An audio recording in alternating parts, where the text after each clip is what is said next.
All right, ladies and gentlemen, it's time once again for Wednesday. It's hump day, of course. And welcome to the Paranormal Portal, everybody. Hope you're doing great. Your week is halfway over, providing you work the normal week. And if you don't, you're like me. Yeah, well, like a lot of people. I know I've had both types of jobs, the regular week jobs and then the irregular all over the place jobs. And I like the regular week jobs because, then you'd have weekends with other people that had weekends. Although, since I'm not really social, it didn't really matter. Right. I never talked to anybody anyway. I was like, whatever. I'm screw yourself. She was on TV. Gonna eat a burger and watch Harry Potter. Yeah. Well, yeah. Something like that. But anyway, I hope you guys are doing great. Thank you so much. And, of course, the voice you're hearing on the side there is not from my head. It's actually my... What if it was from your head? Then I'd have a hell of a gift, wouldn't I? I don't know if that'd be a gift. Yeah. Good thing the voices in my head can't be heard. I'm talking about Mr. Don Longbeard, the big toe himself. How you doing, Don? I'm still wondering why my big toe hurts. It's horrible. Keep ramming it into stuff. What the hell do you expect? I told somebody. You walk around with like swim flippers on or something. No, like, wow. You're smacking them everywhere. No doubt. Oh. Yeah. So, but otherwise good. Good. Well, glad to have you here as always, and glad to have all you guys here. I know my cousin Paul's listening in from the big state of Tennessee. Hey, cousin Paul. All right, so he's going to be tuning in and checking it out tonight too, and so hopefully we pass the muster. Muster, not mustard, Don. Oh, sorry. I haven't had to do a muster in a while, so. Yeah, I'm not even sure what muster is, but I know that I've heard the word, so I was using it in what I think is proper context. I always spit out words I'm not really sure about, but just roll the dice. Did that make sense? Every did day, I just look stupid, or did that make sense? I'm not sure. Every day I went to work at the prison, I had to pass muster. Did you? Yeah, well, I guess if that's what you're passing, that's probably the best thing. Well, it was better than something else. All right, so we got a full... He just blows by that one. Yeah, I'm not going to touch that crap. Nope. It's way too early in the show for that, Don. We'll hit the gutter sometime around first hour, I'm sure, but I'm going to delay it as well as I can. Thank you, Wizard Moon. Yeah. What did Wizard Moon say? Oh, he's just he says I've got an awesome beard. Oh, it's just fluffy as. Yeah, Chucky says it's getting luxurious. Yes, it is. You should smell it. It smells like Squatch. Yeah. Well, you know, Squatches don't generally are not considered good smelling, right? Well, you know, it's a white pine. Okay. Well, now that's Pine, better. Yeah. Because usually Squatches are somewhere around like rotting meat and death. You know. So anyway, Wow. Sorry to hear that, Barb. what happened? She recently whacked her toe too. Oh no. Yeah. I've broke toes a bunch of times. No, Maggie. No doubt, but mine tend to heal better than Don's apparently. Apparently so. You're walking around with a cartoon big toe. It's like boom, boom, boom, boom. And then when it is big, Please, Eddie, please. and then when it is all puffy, you hit it on everything anyway. You can't get away you just from can't it. get away from it. Yeah. Yeah, and then you got to push it into a shoe. That's just joy. All right, so we got to get to the news tonight. We're going to get to another article of some ghost stories, and we're going to get to as much fun and adventure as we can squeeze into 2 hours. So we got Or a lot. Out of, yeah, just like the old toothpaste thing, where it's just a wrangled mess, and you're still gonna milk another brushing out of it.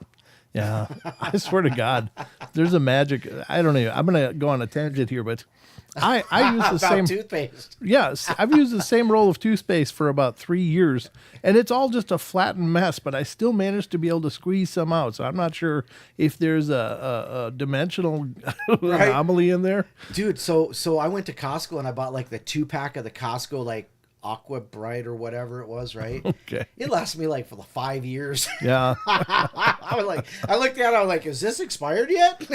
Yeah, I don't think Keep it going. does. It doesn't expire, does it? yeah, Because it's there's all an expired- poison anyway, isn't it? Well, yeah, true enough.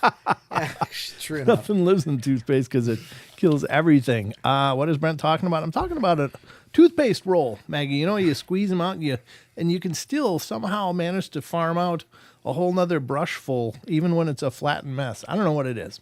It seems magical to me. Yeah. Hey, Karen, tell Neil hi, by the way, and thank you. Maggie says, "Oh, toothpaste. Woo. toothpaste. Phew. What did you think I was talking about? Gosh. Yeah, I'm not even sure how that could be taken wrong. I don't either. I was like, I'm dying to know now, Maggie. unless it comes in a tube and it says KY on it. I don't know. What? Who said that? I'm going to go to the news, apparently. Because I'm just going to leave that way the hell alone. You're just always trying to circle the drain, bro. I love what you named it tonight. The horrors that wander. Yeah. I wandered my butt in here. So I know. there's- Well, yeah. That's my new Wednesday theme. All right, so let's get to the news, guys, and we'll see what I've curated for you. I got some good stories tonight. Maggie says, I don't know. I just heard squeeze one out. Maggie, what the hell? The family show. Or She only pays attention when she wants to. I know. So do I, actually. All right. Oh, goodness. Let me turn this thing off here. Yeah, well, there'd be a start. All right, so let's get to the news, guys, and we'll see what I got wrapped up for you in the newscast. Or what we can wrap up. Yeah, well, this is already put a bow on this thing. It's about done. Squeeze with that one out, too. All right, here we go But to the news. The news. Yeah, baby. You know you want it, baby. Okay, that can stop. It's in my ears, for God's sake. Jesus. Ooh, yeah. Okay, you're going to lose microphone privileges pretty quick here, Don. Hey, why did the Headless Horseman go out and get a job? Why? So he could get ahead in life. Okay, so welcome to the freaking news. What the hell is going on here? Don, you're going to have to go sit in your car. Jesus Christ.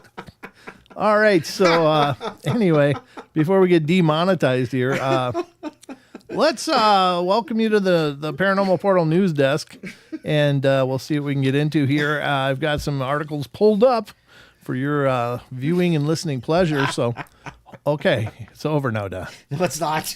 Well, it's only begun. The voices in your head are still rolling. Huh? That's true. All right, let's get to the news and pull up the first article. It's coming from an amazing site called unexplained-mysteries.com.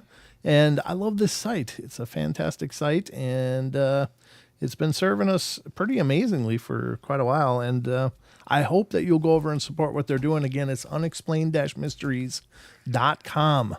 Just an incredible site. Just so much material there that we never even come close to touching here on the show, but it's fantastic. So this is kind of interesting, and this is a revisiting of the toaster strudel that they're trying to say is an alien body in Mexico. What? Yeah, because they're gonna have more hearings in Mexican Congress. Oh, that thing. Holds second hearing about alien bodies, and there's that I don't know. Freeze dried.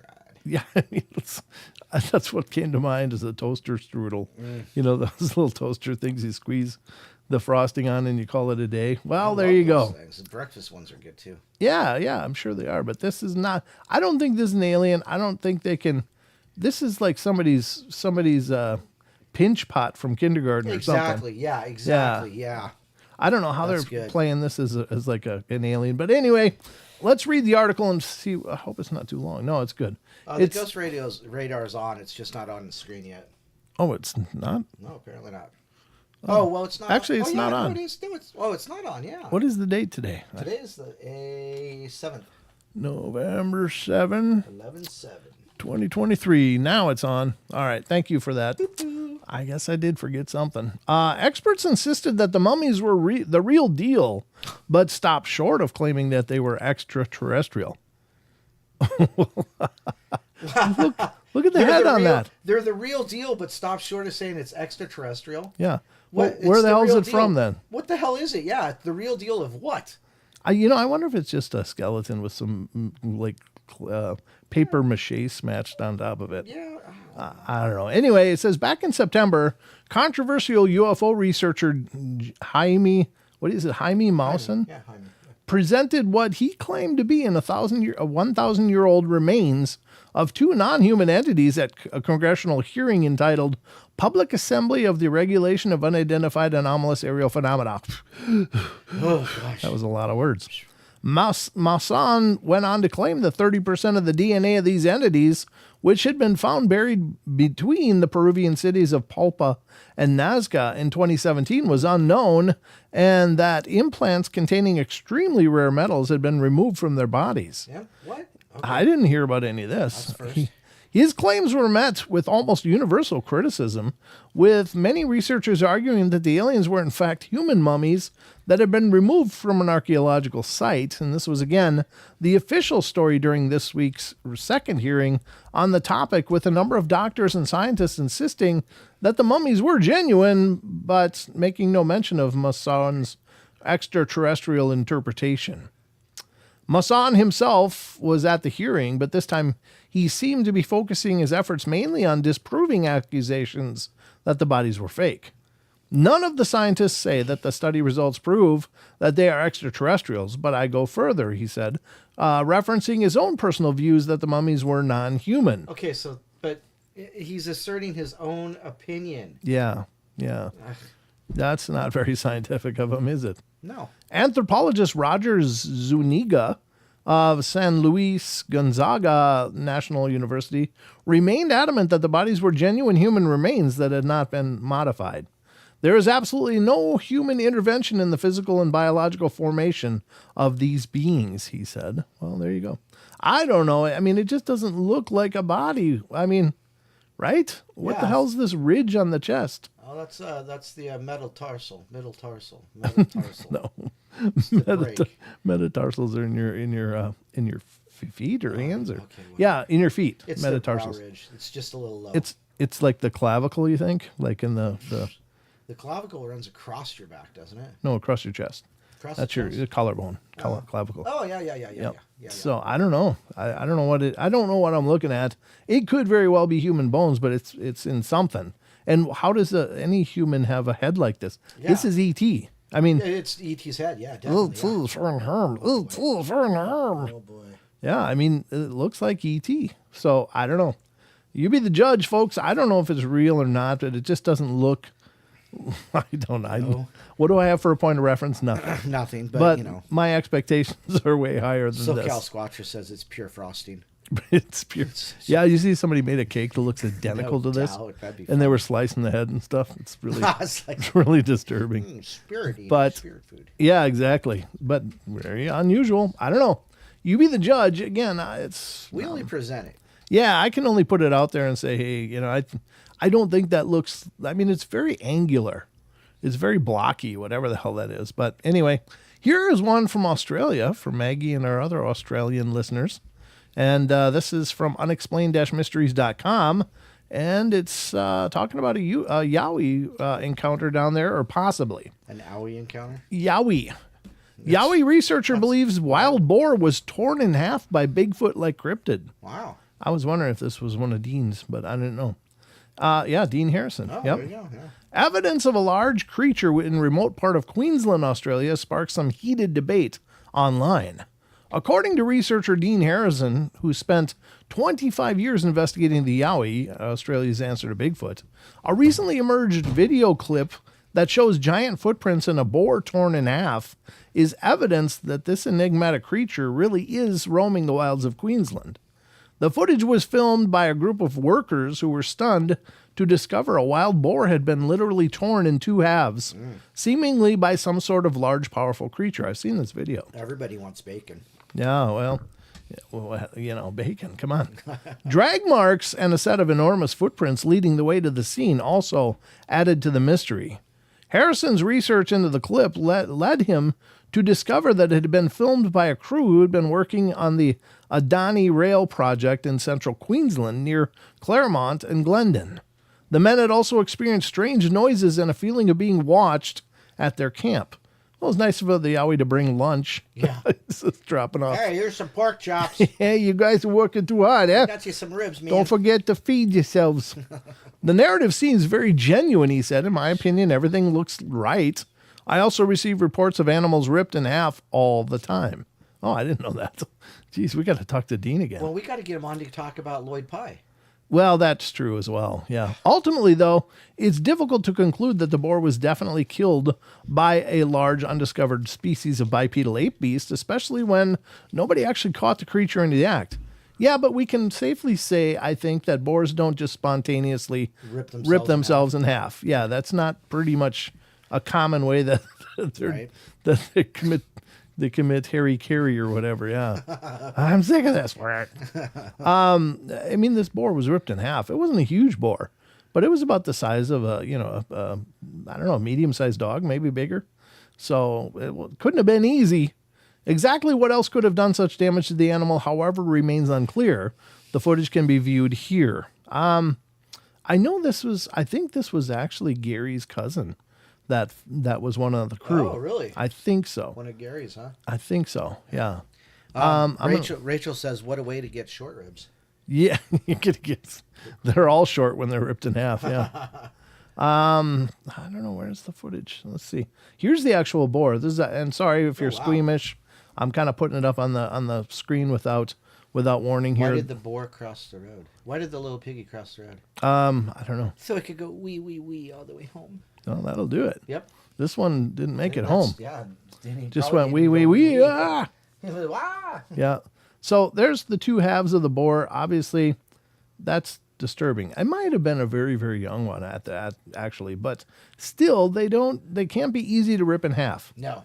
I mean, this is not. But where's all the blood and everything? Well, that's why it might have been carried in, because there's a trackway leading in, and then the two halves of the boar, and then it walks out. I don't think Bigfoot would have left, both halves. I think they would have I got the ham hocks here. I'm good to go. I don't know. Maybe I had a few of them. He was leaving one for the workers. No, maybe. Maybe it's a peace offering of some kind. Oh, there you go. I don't know. I mean, these are intelligent creatures, right? Oh no. It's a Yowie pinata. Who said that? Rachel, of course.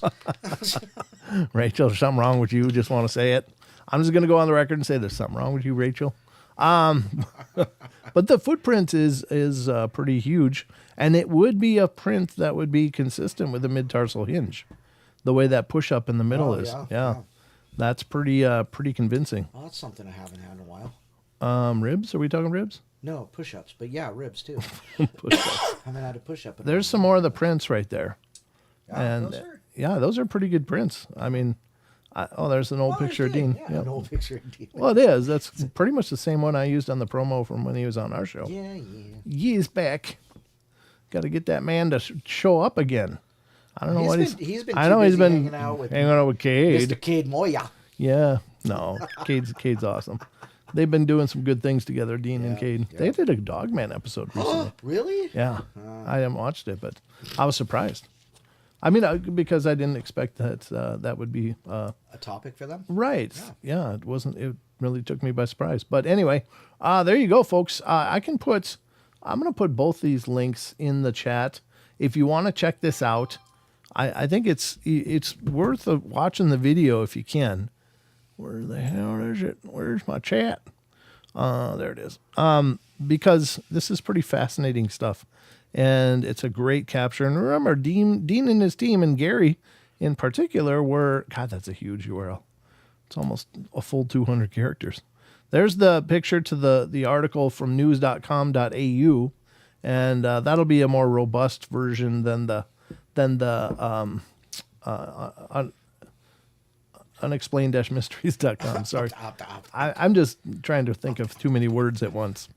So check it out. I mean, I think it's got a great possibility of being legitimate. It's got to suck to be that pig, though. I mean, could you imagine that? I mean, just think of the force. If you let's say you picked up a beagle. Use the force, Daryl. I mean, if you picked up a beagle, Don.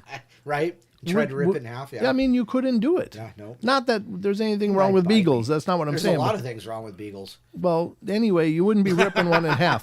Not that I'm condoning any harm to animals, but think of the force that would take. And then you look at those halves. Use the force, Daryl. And then you look at the halves, and that's a pretty clean rip. Whatever did it, It must have been like, pow. I mean, it wasn't slow and laborious. It was just a whap. It's done. So, at any rate, very cool. There's the links. Jesus, Rachel. All right. So, great article. Let's move on. All right. Red Boar gives you wings. Red Boar gives you wings. Who's that? Rachel again? Oh, that was Chucky. God, you guys are twisted. We got some damaged people up in here. That's all I'm saying. All right. So anyway, let's get to the next article. I think this will be the last one for tonight. This one has to do with the Yeti. Yeti or not, here it comes. Oh, God. Come on. Rim shot. You know that was good. Yeti or not, it's time for the last article, which has to do with the Yeti. And from unexplained-mysteries.com, this one is DNA analysis conducted on Yeti hair found during trip to Himalayas. So I didn't even know there was more hair found. I know. I bet you I know what it's. Bear? No, they haven't found anything Yeti. Oh, could be. Get it? Good. Yeah, I couldn't miss that. Dude. Ooh. Wow. He's just over here pushing buttons now. Yeah, you're just getting too close to the button pad there. All right, here comes the article. Andrew Benfield and Richard Horsey had traveled through the region looking for evidence of the legendary cryptid. The travels of the pair had visited India, Myanmar, Nepal, and Bhutan on their search for the elusive creature were documented earlier this year in a BBC Radio 4 program entitled Yeti. How original. Yeah, boy, they stayed up late thinking of that one. It's called Yeti. It can only be 4 letters long. Yeah. Let's start with a Scrabble. Yeah, exactly. Benfield, who's a writer and meditation teacher, perfectly qualified, Yeah, there you go. has teamed up with skeptic and political analyst Richard Horsey to hear stories and firsthand accounts of the Yeti from locals across the region. If I could convince Richard, I knew I was onto something, Benfield said. And while they didn't witness the creature themselves during their journey, the pair did find and retrieve what they believe to be possible physical evidence of the form of some hair samples, which they later submitted for DNA analysis to find out whether or not they belong to an unknown species. Now, several months later, the results of that analysis have come back. It's probably going to be like yak hair or something. Right. The samples, it turns out, actually belong to a horse. To a horse. Well, A horse, of course. A horse, of course. While the results is certainly not what they were hoping for, the pair noted that the Yeti continues to remain a very important part of the local culture in the region. We realized it doesn't really matter to most people whether it physically exists, said Horsey. It's the role that it plays in their world. Oh, yeah. Several of the people they met and spoke with had their own ideas about the Yeti. You certainly respect local people's knowledge when you're up there because they're keeping you alive, said Benfield. Who am I to question these people? They're out there every day. Yeah, good point. So they didn't find Yeti hair. Not Yeti. So, but they found horsehair and a bunch of anecdotes. And I think those anecdotes are valuable too. I really do. It's like there's a lot, like it's the First Nations of that part of the world. Oh, very astute. Thank you. Maggie. What? Oh, no, it wasn't Maggie. It was, let's see here. Oh, SoCal Squatcher says Horsey found horsehair. That's actually clever. I didn't even put that together until now. That's very clever. Yeah. Horsey found horsehair. Yeah. Well, and then there's the idea. What, do you know it's in a lab that's going to be upfront about it? Well, I suppose. Nope. I don't know. There's the cover-up idea that some people have, like, well, once you send it in, they're going to try to match it up to something. Or they'll give it to Tom DeLonge. Yeah, and he'll just sell it to the government again. We found him. Yeah. So anyway, that's the news, I think, tonight. Do you feel informed, Don? I am so informed. You are, and so am I. By the word miss. Yeah, exactly. But let's go back to the rest of the show, and we'll get into more of this fun that you come to love here on the portal. And wonder why. And wonder why. And wonder what's wrong with you. All right, here we go.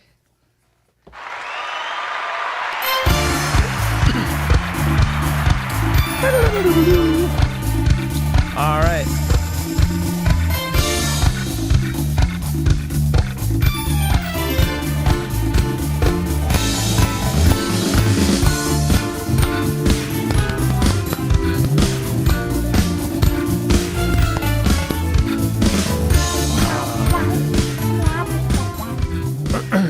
All right, ladies and gentlemen, welcome back to the rest of this journey. At least the first quarter of it's done, I guess.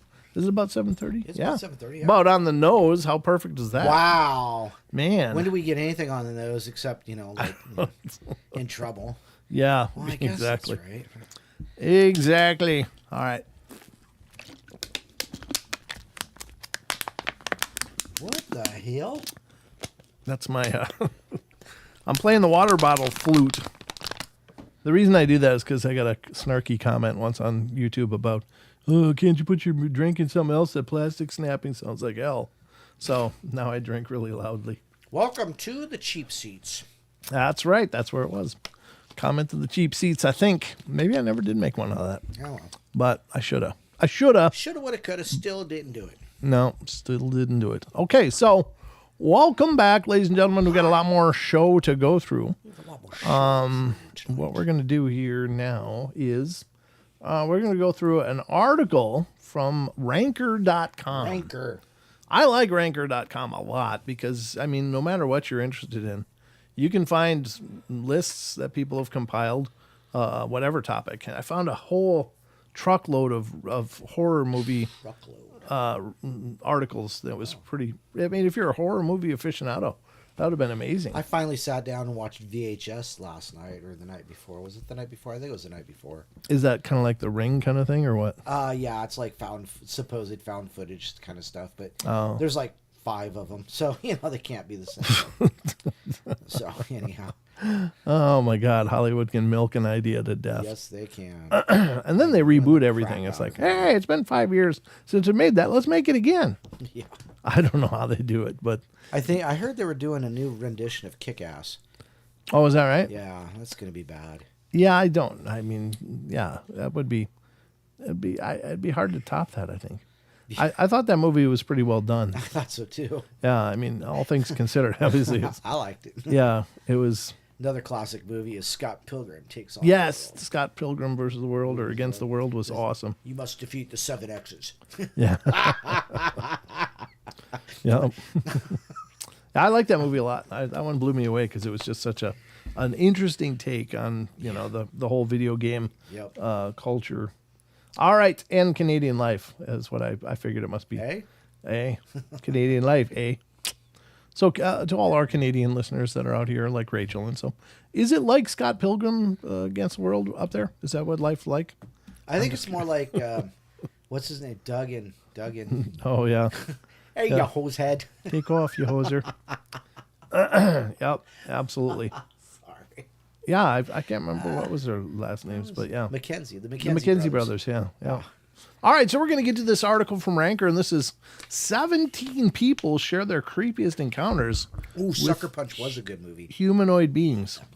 That was weird. That one. Sucker Punch? Yeah. I loved it. It was wild. It was very well done, but it was really tragic. It was like all a fantasy world, and and they were actually getting lobotomized and stuff. It's like, oh God, how horrible is that?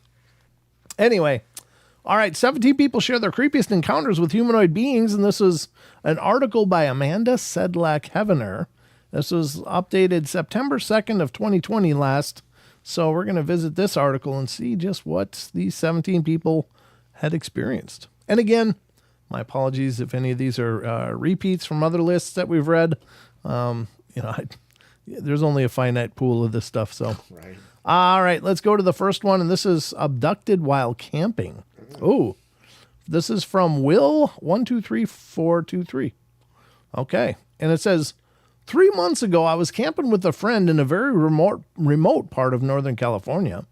I'm a massive wilderness junkie, and I've been camping all my life, and I spend much of my free time hiking, rock climbing, hunting, etc.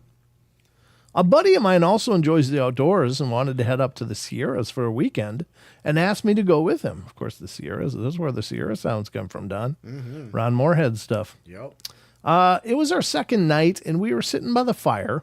We weren't staying at the campsite. We weren't staying at a campsite. We'd hiked about 10 miles from our cars to a clearing with a beautiful view that he had stayed at once before. It was around 10 p.m. My buddy was tired and went to sleep in his tent. Well, I wanted to stay up for a while, and about 45 minutes after he went to bed, I saw this object coming up from the valley below. It was a basic flying saucer shape with multiple circular lights rotating around the edges that changed colors over and over. I was absolutely shocked. I watched it for maybe 15 seconds and decided I had to wake him up so he could see it and wouldn't think that it was I was crazy. I stood, and when I looked back towards it, the thing was gone. I called out his name, and that's when everything got really screwed up. I didn't hear my own voice when called out. Everything was completely silent. Oh, it's right above you. Uh-huh. I could move my eyes around, but I couldn't move my body. I remember seeing the fire had completely frozen, and everything looked like a picture, like time had stopped or something. And then there was a flash of light, and I blacked out. I woke up later just as the sun was starting to rise. I was outside laying in the dirt shivering next to the fire that had long gone out. I felt like I'd been drugged, totally in this haze. Hi, Robin. Hi, Robin. I sluggishly yelled out my friend's name a couple of times, and he came out of the tent, and he was really confused, to say the least. I tried to explain what happened, but my memory was really foggy. I just couldn't articulate it. We left within 30 minutes, and I was totally silent on the car ride back, falling in and out of sleep for 7 hours. He dropped me off at my house, and I passed out for basically an entire day. Wow. A few weeks later, I was messing around with an amp, and it released this static sound when I plugged my guitar. For some reason, this sound somehow triggered my memory, and I remembered everything. Oh, my. When I came back into consciousness, I was suspended laterally in this circular mechanism in a position very similar to Da Vinci's Vitruvian Man. God, these font is so light. These clear glass-like shackle-type restraints were holding me in place. I was completely nude, and standing above me were your 3 typical aliens. They were around 4 feet tall and were wearing white spandex-like suits. They were just standing there observing the other who was what?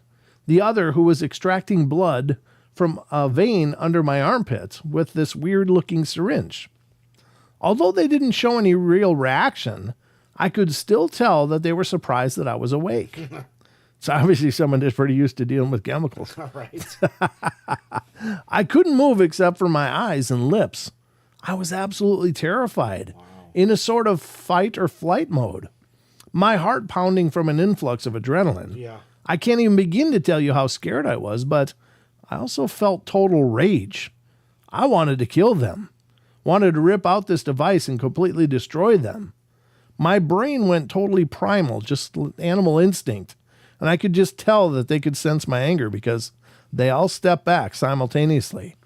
I'm 6'3" and 185, and I was hoping I looked as threatening as possible, which is silly, as I was totally paralyzed and therefore completely harmless. No doubt. Two of them disappeared from my view and presumably left the room. The other one was just staring at me, void of any emotion. I wanted so badly to just shut my eyes, but I forced myself to just stare right back at it, trying my hardest not to blink. Then the other two came back, and now they weren't alone. I honestly couldn't believe my eyes. Standing behind them were two very tall, very human-looking beings, a male and a female. They looked like Norse gods, with bright golden hair and massive eyes. The males were dark blue and the females were violet. Well, I suppose they were what the UFO community refers to as Nordics. This is quite bizarre to me. My family descended from Sweden, and I am very Nordic looking. Blonde hair, blue eyes, the works. I know this is cliche, but I heard a feminine voice in my mind. For some reason, I could understand what she was telling me, although it wasn't like she was saying anything in English. She told me something like, "Be calm. You're not in danger." Now we're just taking your guts. I know. From your You're backside. sitting in a nude T pose, Right. suspended with glass shackles, and they're poking a needle into your arm, but be calm. No, you'll be fine. You're going to be just great, dude. You want a sticker? It's like, nah, you don't really get to that point when you're abducted. No. Well, I relaxed and asked what they wanted with me. And she said they were just checking up on me. Well, I practically blacked out after hearing that. I asked her what she meant, and she said that they had saved me when I first came into being. I immediately knew exactly what she was talking about. I was born practically 2 months premature. My mother was horribly sick during labor, and we both had fevers of 104. And the strange thing is, the doctors had absolutely no idea what was wrong with us. I was given 2 spinal taps, my mother 3. Jeez, as an infant? I spent 4 nights in that bubble housing ICU thing, and there was a decent chance that I was going to die. Then one day I started getting better and made a full recovery. The doctors were very worried that the whole ordeal might have permanently damaged my body and possibly my You brain, don't think the spinal tap might have done that? but I was totally fine. I had a bunch of spinal taps too, dude. They are such a bad experience. So lay on your side and pull your knees up to your chest and just bite down on this. Yeah, I asked her, "Why did you save me?" And this time I heard a deep male voice stating that this is a conversation for a later time. I asked them if they are human, and he said no. Well, I was confused considering that they looked quite human. I asked him if man had come from them, and he said yes, that they had come here 200,000 years ago and created mankind by combining their DNA with that of our primate ancestors. Wow, that sounds a little familiar. I wanted to know why they looked especially similar to me, more than other humans, and he stated that many males of their kind found female humans attractive and mated with them. This directly passed on some of their physical features to Nordic peoples. Obviously not their coloring. Yeah, I wanted to know more, but they declined and said it was time for me to go back. I blacked out instantly and woke up by the extinguished campfire, clothes on and shivering. I bet you if you still didn't have clothes on, you'd still be shivering. Yeah, I don't think there's no way to come out of that unshivering. I understand that this sounds absolutely ridiculous and very impossible, but it happened, and I don't know. I don't know what to do. I've been completely lost since the encounter, but I already feel a bit of relief after posting my story here. That's pretty profound, huh? Yeah. So there again, it's the chariots of the gods, right? Sure. Yeah. It's very similar to the whole Anunnaki thing. So were these Anunnaki? Are the Anunnaki what we presume to be Nordics? I would say no. Okay. I would say no. Because I don't think the Anunnaki have any good things for us. Well, there's the whole Enki and Enlil. Like, one of them liked us, one of them didn't. Right, exactly, yeah. But, well, yeah, okay. I got your point. Yeah, so it's the good Nordics, or the good Anunnaki. Yeah. As opposed to the... the let them burn in hell kind of thing. Yeah. Yeah, well, Hey, that's an interesting idea. What if the angels and the fallen angels are just that right there? Yeah, it could be. Yeah. Could be the ones that like us and the ones that don't. Mm-hmm. Yeah. Could very well be. I don't know. It's funny. So here's the next one. It says weird creature in the middle of the road. I wasn't there. It wasn't. Oh, Don, you're not a creature. This one's by Spacey Carchasey. I love these names. Okie dokie. Spacey Carchasey. Right. And they said, I'm from Indiana. And a couple of years back, my mom was driving my sister and I to school. To set the stage, it was a foggier morning, and it was a stretch of road with a forest on one side and a cornfield on the other. Oh, cornfields aren't good. I know, it's like Children of the Corn. Malachi, he wants you to. Out of the blue, this creature that we couldn't identify ran across the road, causing my mom to slam the brakes. It looked about the size of a grown man and was covered in dark hair. It was bipedal, but was loping really oddly. Needless to say, it wasn't a coyote, and I've never heard of bears being in central Indiana. Admittedly, it was foggy, so it could have misidentified it. Squatch. What do you think, Don? Squatch? I don't know. Dogman, Squatch. One of those two. I don't know. Was he running out of the corn or into the corn? I don't know. That's a good question. It doesn't really say. It just says across the road. So Yep. Don't know which direction it was going, if it had a hankering for some corn or had a hankering to get the hell out of the corn. I'm not sure. True. Yeah. But that's pretty standard cryptozoological street or road crossing. I'm wagering probably Dogman, but maybe Indiana could be either. So, well, I mean, anywhere could be either, right? Especially if it's anywhere near Erie. Yeah, because it's Erie. Yeah. This one is next. It was a shadow human. This is from Pebcac. I don't even know. Pebcac. I don't even know. It's the name they chose. Okay. Let's go with it. So this happened a long time ago, and I must have been about 18, but no older than 20. I was sleeping on my back in my parents' house where I lived, and I suddenly woke up from a deep, dreamless sleep. I opened my eyes, and a male humanoid shadow seemed like it pushed itself up from lying on top of me. Oh. Yeesh. It seems so. Jeez. I usually get dinner first. Right? It seems surprised that I woke up. It seems surprised. No, I thought I roofied you. Get the sock. Get the sock. Get the sock. The chlorophyll.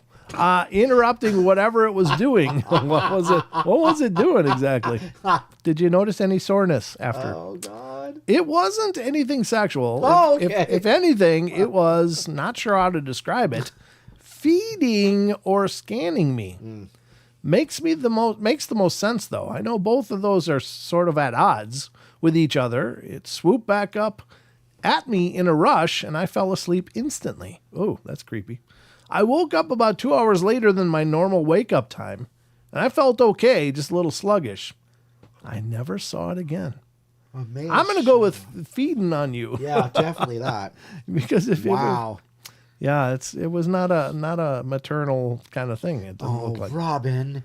Oh? She says it reminds me of an old joke about Wonder Woman and the Invisible Man. Oh, no! No, you don't. No, you don't. Oh, she did. No, don't do that. Thank you. All right. Let's forget that joke. Okay, so, yeah, I mean, that's kind of the creepy version, but there is the stories of the shadow people, some types of the shadow people that allegedly feed off of people. Yeah. And that's a creepy, creepy thing. And it seemed to have been totally empowered. Like it made this person go straight out. Like, so is that extraterrestrial? And was it just a good time? Yeah. Well, not for him, apparently. Or her. I don't know. Is it him or her? I don't know. I don't know what a pepcac is. So. You're doing it wrong. All right. Here's the next one. I gotta. The filter is engaging. I'm like choking on myself. The things that are going through my head that I can't say because this is a family show. So, all right, here it is. The next one. It let out a screech from total HHR bad ass. Okay. I don't know what HHR is, but Wow. anyway, I don't know. All right, so I've never had an experience myself, but I do believe in this and similar phenomena. I had never spoken with my girlfriend about this unknown humanoids, or any paranormal occurrences for that matter. Well, on Friday night, she and I were at a friend's house and decided to leave at around 1 a.m. It's very foggy outside, being that we live near rivers and creeks in rural Illinois. And she goes to the gas station on her way home to the rural town where we both live, about a block away from each other. I get home and don't hear from her until she calls me very shaken up and crying. She says on her drive home, she saw something crouched in the road on the right side, and it looked to be fairly small, possibly a child, and she rolled her window down and asked if they were okay and got no answer, only continued sobbing. She pulls over and gets out of the car, walked up to whatever this was, and attempted to ask if it needed any help. The thing stands up on 2 feet at over 6 feet and lets out a god-awful screech and runs off the road into some pretty dense woods near a tributary in the Kaskaskia River. She can't say but it was a boy or a girl, but she can say she's never heard something like that before. She's pretty jarred by the experience. She should be glad she made it home. Yeah, no kidding. What if that was a rake? What if it was a rake? What if it was I don't know. I don't know. It could be so many things. But you're right. Yeah. Ugh. But it looked like a small child, but then it got up and she didn't say how it got up to 6 feet tall. 6 feet, yeah. So did it grow as it stood? Or was it just really No, I think it just was curled up, crouched down, yeah. Wow. Yeesh. And it sounded like it was crying. Ugh, that's creepy. Creepy as can be, but it didn't attack her, so that's the good version. All right, here's the next one. 3 humanoids in mom's living room. This is from Lime 007. This happened in the middle of the night at my mom's house some years back in Northern California. I was asleep on the floor of the living room. Next to the living room is a room that can be seen through 2 large windows and French doors. We call it the middle room. Next to that was my mom and stepdad's bedroom, and the light in the middle room was left on, partly dimmed at nights. I woke up and saw 3 short gray aliens walking around in the middle room. What the hell? Isn't that so weird? What would you do? Tell them to go back to bed. They were about 5 feet tall, had long, skinny arms, and were wearing dark-colored jumpsuits. The arms stood out to me the most because of how thin they were, with no muscle tone like you would see in a human. The eyes looked solid black and were larger than a human's, though not as large as is shown in some depictions. I don't remember about the nose and mouth other than those features were small and really not noticeable. I don't remember any details about the hands either. I was able to sit up partway as I was watching them, but I had no energy to do anything else.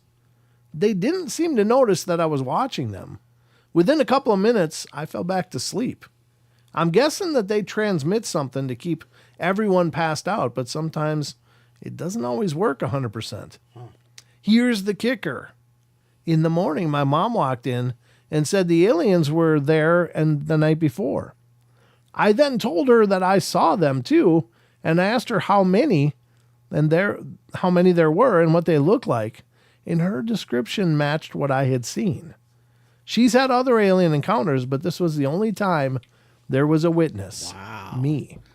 Wow is right. So maybe they've been tracking Mom for her whole life. And that does sometimes go generationally. Like they'll follow a bloodline for some reason. Maybe it's the Nordic thing, right? Right. That they're just keeping tabs on the bloodline as it develops. That's interesting. I mean, generational stuff. I mean, they talk about it's generational anyhow. Right. So like, I wonder, like, I've never heard, I don't recall ever hearing, like, say,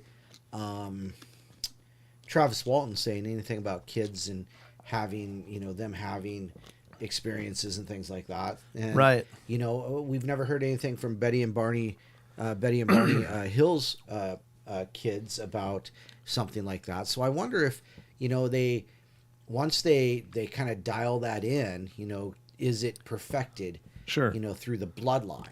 So right, or is it maybe Betty and Barney Hill and Travis didn't have what they were looking for? Right. So they stick to the bloodlines that do. Yeah. There you go. Yeah. Wow, that's crazy. Yeah. Hi, Mom. Hi, Mom. I was wondering if you were out there. She is. Yep, there she is. Good to see you, Mom. Thanks for coming in. All right. Next up is an encounter with gnomes, Don. This is from Slothinator69. The Slothinator 69. Wow. It says, I don't remember it completely, but my grandpa once told us a story about an experience he had while he used to live on a small ranch in Mexico. He was with his older brothers, so think my grandfather's about 12 to 14 at the time. And while he was with his brother out in the ranch, they heard something behind some bushes that sounded like singing. He and his brother both went to investigate, and then when they looked behind the bush, they saw a couple of little people. Duende is what they called them in Mexico. They didn't see my grandpa or his brother, and his brother suggested that they both get out of there before they were seen. They returned home, and I'm not sure if they ever saw them again after that. Wow. What an incredible experience, though. Well, it only takes once, What do you mean? Well, it's amazing that they didn't see it more is what I mean. Oh, sure. Now they're believers, but I mean, like you say all the time, and I don't know because but it's like once you see it, you never stop seeing it. Yeah, it just is very common that if you've had one experience, you seem much more prone to have another or more experiences. Of course, Robin says, I'd like to have more details on that. Yeah, I know. That's quite a story. That's right up her alley. Yes, it is. Yeah, Robin Moonshadow, of course. She's been on the show. She's does proto-pygmy research and Bigfoot research as well. So she looks into the gnomes and the duende and many other names, pakwajis, all the little creatures. But yeah, it's a strange story. It's beautiful though. It's kind of sweet. It's kind of sweet. Wouldn't I would love to have that experience to see them. I'm not saying some horrible experience, but right, yeah. I mean they're sitting around singing. They're not like evil unless they're singing about ripping your lips off and making soup. Those are the miners. Yeah, they're definitely miners. They're not over 18. Oh, Galaxy movie. Quest. Yeah, I love that movie. Yeah, it's a great movie. Jason Nesbitt. All right, here's another one. This one is interesting. Brother mistook a demon for his pet dog. Wait, what? Yeah. Okay. That's what he says. This is by Main Rift. And so this happened to my brother, not me, but I remember the night it happened, and it still gives me chills to this day. I can still remember the sound of him running up the stairs screaming, "No, no, no," the look on his face, and him shaking uncontrollably. It happened about 15 years ago, and this is exactly how he still explains the story to this day. Our parents' old house had a den, which had a few couches a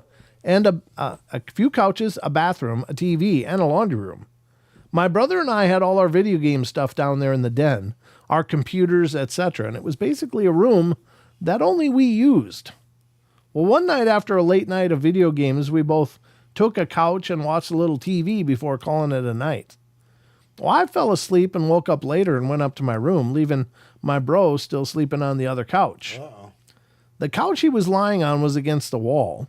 While laying back on the couch, you could see the TV, and if you looked straight over your feet, you would see a very small hallway in the bathroom door, which was open at the time. We had a dog, Candy the Springer Spaniel, and my brother said he woke up to a noise in the bathroom. The lights were all off in the house, only street lamps and moonlight preventing it from being pitch black. And he told me that the noise was a growl, and he knew it wasn't the dog, but in the moment, he so hoped it was.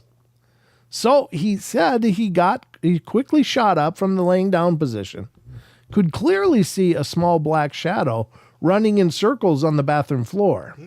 The bathroom floor was tile, and you could definitely be able to hear the dog's claws as they touched the bathroom floor. Yeah. Especially at that speed, it was running in circles. But my brother said he heard nothing. So he called out the dog's name, hoping it was her, and that it would stop doing whatever it was doing. Candy, he yelled. And as soon as whatever it was heard that, it stopped immediately. He then heard what he explains as a gurgly growl. Well, at that point, he knew what he already knew. It wasn't the dog. Whatever it was started growing larger and larger, soon taking up the whole bathroom with its size. Wow. It's funny now, my brother explained the creature looking like Doomsday from DC Comics, not to discredit the whole story by saying he looked like a comic book villain. But to a 14-year-old, this was the best comparison to what he saw. Right. He said he didn't remember how he was able to move so quickly, but he ran up both flights of stairs screaming, "No, no, no." He woke up the whole house. Sometimes it still keeps him up all these years later. He was never visited by the creature again. Me being into this sort of thing, I was never able to find something that could possibly be what he saw. It had to be supernatural. It was in the house and then it disappeared. My only explanation, it was a demon of some sort. Any help would be appreciated. Thanks. That's really bizarre. It right? is. But here we go with that word demon again. They didn't do anything demon-y. I mean, Yeah. it growled at it. Yeah, and grew. It was a dark shape running in circles. Why would it grow the size of the bathroom? I don't know, just maybe intimidating. That's not very intimidating if you can't get out of the bathroom. Well, I mean, I didn't say it was It's not stuck. very fun if you can't get out of the bathroom either. You shut the door and it's screwed. Right? Unless the door... I don't know. I think it must be that whole thing that... You don't know what it is, so Right. you just call it what you think. Yeah, I mean, it's the only thing it seems like it could be. If it looked like Doomsday, that would look demonish. You know, Doomsday looked Yeah. really dark and imposing with red glowing eyes. So if it had red glowing eyes and you call it a demon, yeah, is it a demon? Well, you don't know. We don't know, but it obviously didn't like him very much. You know, that part is clear. Yep. Ryan's here. Who? Ryan. Ryan? Yeah. Ryan? Yeah. Ryan? Oh, hi, Ryan. Welcome. Welcome to the show. Let's see. We got more to do here. What time do we have? It is 8 o'clock. It's 8 o'clock. Well, it's about time. I suppose we should get to some Cryptid Corner. What do you think, Don? Sure. I think we should do shout-outs, though. We should do shout-outs. got a We'll give good you about a thing going minute to type something in the chat if you want a shout-out. So just type something in the chat, and Monster Radio's in here. Cool. Yep. There he is. Hey, brother Ryan. Good to see you, man. Ryan, of course, was the guest on this week's podcast. We talked about the dog, man. If you haven't heard that, you should definitely check out the podcast. It's out there. And of course, you can check out Ryan's Monster Radio as well on YouTube.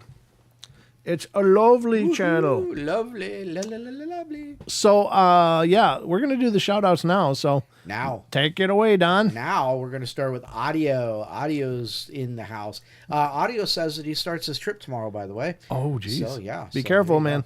Batman is here. Chucky Danger, of course. Miss Maggie M10. Misfire Jack, how are you? Monster Radio, Mr. Ryan there. Hi, Barb. Sorry about your toe. Those suck. Portal Mom, of course, IJ Windwalker. Rachel gets it right. Robin Moonshadow, who's been on the show several times. Smoking Guns Fab Shop. SoCal Squatcher. Sussex. Suxon. Suxxon. Suxon. Okay. Anyhow, and Wizard Moon. Let's see. Did I miss anybody? Cool Hand. There's that. And Karen was here a little bit earlier, of course. And, well, there you go. There it is, folks. We are all here. And thank you so much for everybody for being here. What was that? Hold on. New England. What? That was a new one. New England Dirt Roadie. Hey, New England Dirt Roadie. Nice to see you. Yeah. It says, plug the movie Horror in the High Desert. Both 1 and 2 and 3 is coming out soon. I'm obsessed. All right. Well, there you go. You came in to plug it? Is that what you're saying? or you want us to plug it? No, I think that's it. Okay, gotcha. Well, either way, thanks for finding your way in. It's great to see you. Hey, Rick, how are you? Hey, what are you doing any more narration and voiceover for anybody, or is that done for now? There's a project coming up with Mercedes, but Oh, that's right. That's right. I'm not sure where that is at or where when that'll start happening. Right. But yeah, we'll get to that. And let's see, nothing after that.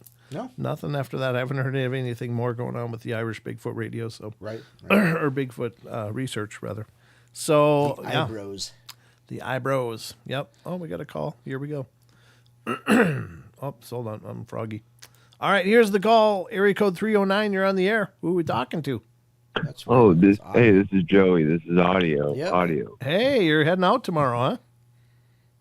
Yeah, I'm heading out tomorrow. Are you going alone? I had for the first 300 miles, I will be going alone. Oh, okay. Which is, let me turn this other thing down here. It's kind Sure. of messing me up. Yep. Sure. Absolutely. Go ahead. Forgive me. No, I'm that's sorry. all right. Should have had that down. Okay. Yeah. Oh, my cat's sitting here staring at me like I'm crazy. Oh, let go of me, please. Anyways, yeah. So, yeah, tomorrow's the day, and like right here, I'm in Central Illinois, Mm-hmm. and so it's just beautiful weather. We're at 75 degrees right now, believe it or Wow, not, Central so Illinois. jealous.